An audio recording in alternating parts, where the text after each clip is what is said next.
Hey guys, this is Texas Tiger Digs, and here I am with a piece of paper again. You know, I used to be a teacher for a short period of time before I figured out there was no money in it and a lot of aggravation. So when you begin to look at looking for places to dig or to metal detect, what kind of framework are you looking at? And the issue is, how do you decide where to dig? Now, most of us have learned from others and from our own analysis the best places to hunt. But weirdly enough, there's an old school psychological principle, and I'm going to say this real fast and go through it real fast, and then we're going to get on how it affects where to hunt. So I'm going to say this: boom, boom, boom. Abraham Maslow created something called a hierarchy of needs, saying people need certain things before they can achieve or even strive for other things. So what it means is, before you can do much of anything, you've got to eat. So you go number one, which is biological needs,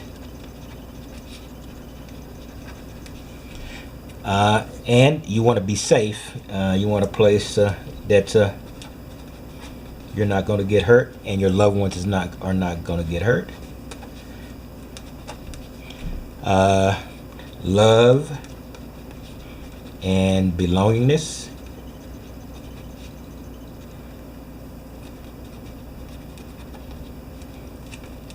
And esteem, what makes you feel good. And then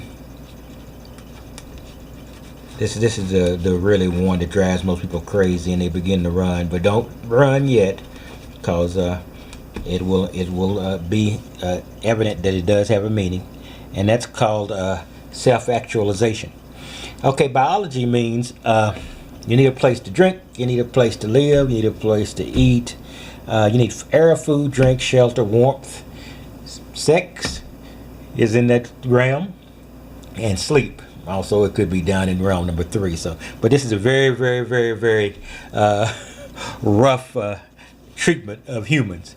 But we're not devoting this into analyzing humans. We want to analyze a place where we can find a ring or two. All right, so here we go.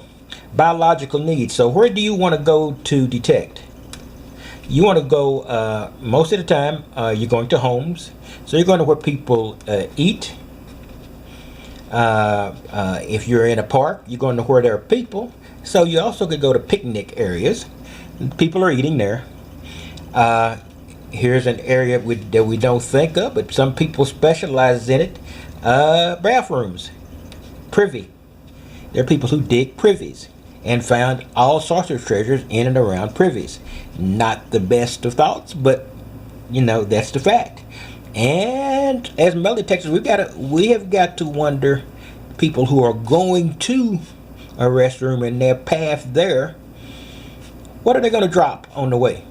Because sometimes we're in a hurry when we're doing that. So all of these are areas where you hunt. Picnics, eating areas, homes.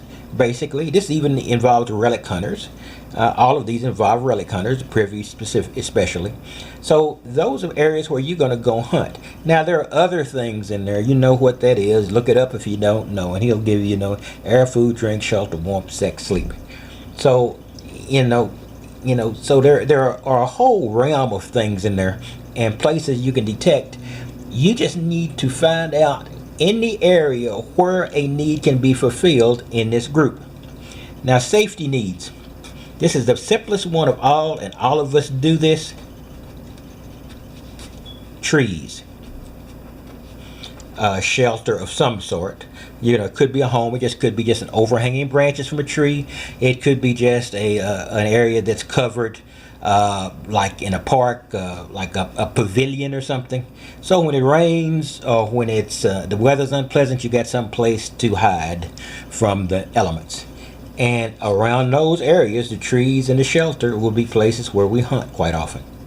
So, that's another thing. Now, like I'm saying, these are just a basic framework. So you figure out where you are and where it fits in here, or if it fits in here, and chances are you're going to find a place to detect. Love and belongingness. Now, this is an unusual one, but I love this. Romantic areas.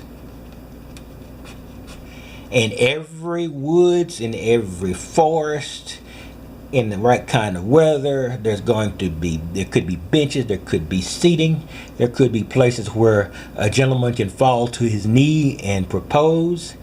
Any of a range of things.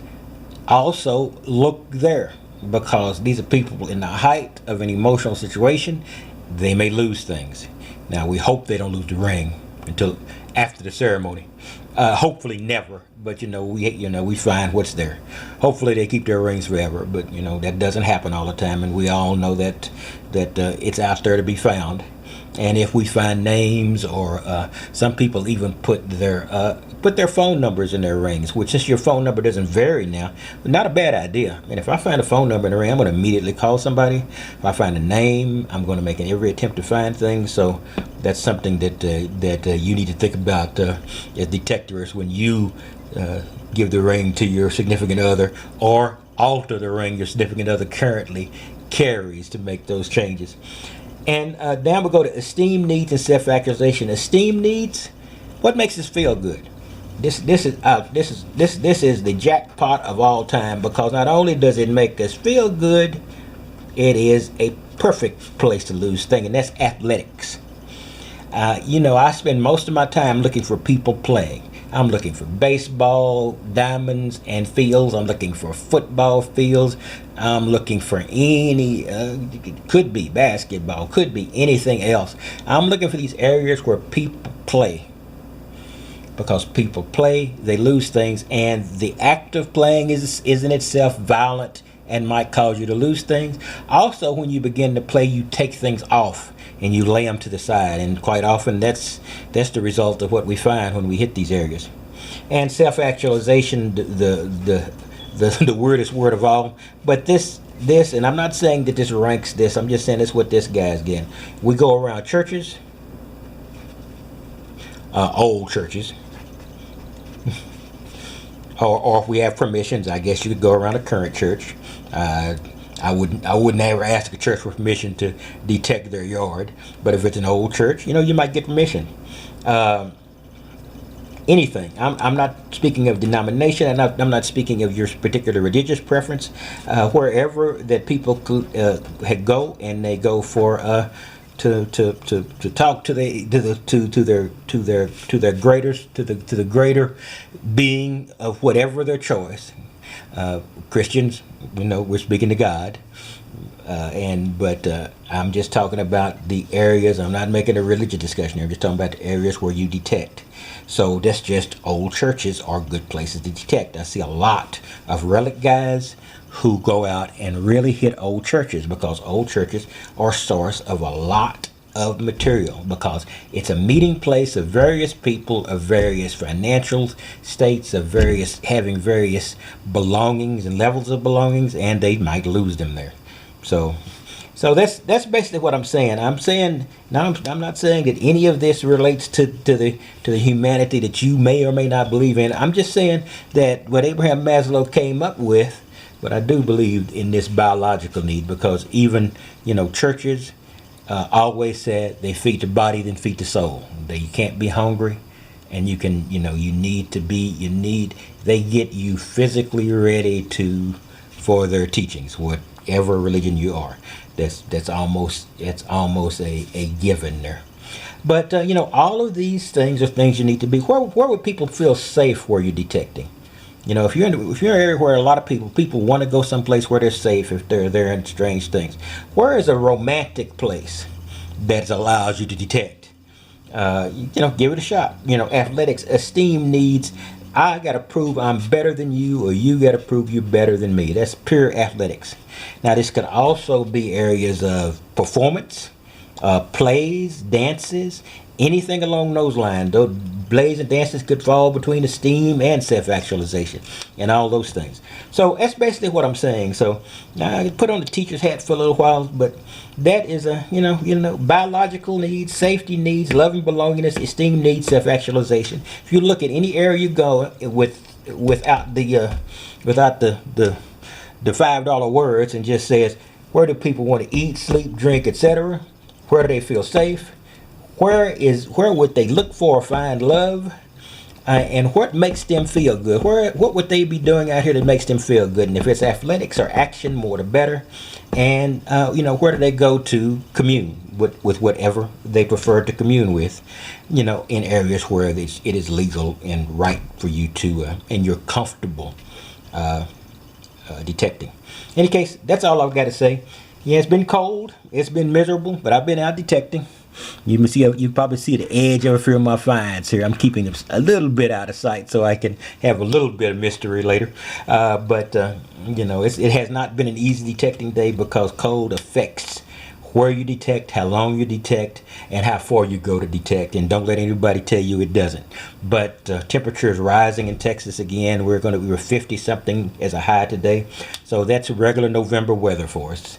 I look for the cold in late December, January, maybe early February, and maybe late February.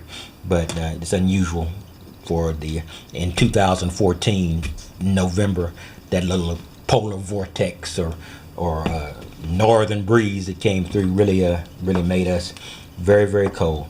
In any case, that's all I've got to say. Like I say, I'm not trying to break this into these little categories, but I do believe that this framework is good for you to decide where you want to detect, and you can adapt this to anywhere you are, because I'm sure there's 100 things that we've missed here.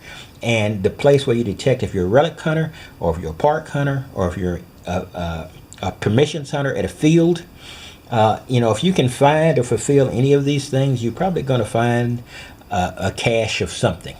Anyway, I will talk to you later, and you have a wonderful day.